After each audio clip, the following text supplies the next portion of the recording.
بسم الله الرحمن الرحيم سنة كستا لاتين لحدة جناية waxaa loo dabaaldegaa maalinta furdooyinka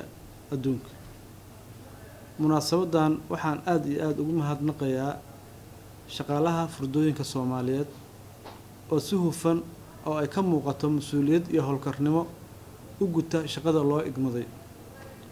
furdooyinka Soomaaliyeed waxay door weyn ka ciyaaraan ilaalinta xuduudaha wadanka bad ha ahaato bari ha ahaato cir ha ahaato waxaan mahad ballaaran u soo jeedinayaa mas'uuliyiinta guud ahaan gaar ahaan shaqaalaha ku haya gacanta furdooyinka isla markaasna habeen iyo maalin u taagan sidii ay shaqadooda uga soo bixi lahaayeen una ilaalin lahaayeen waxyaalaha furdooyinku ay mamnuuca ka ah oo loogu talagelin inay soo degaan ma jirto wadan badbaadi kara furdooyinkiisa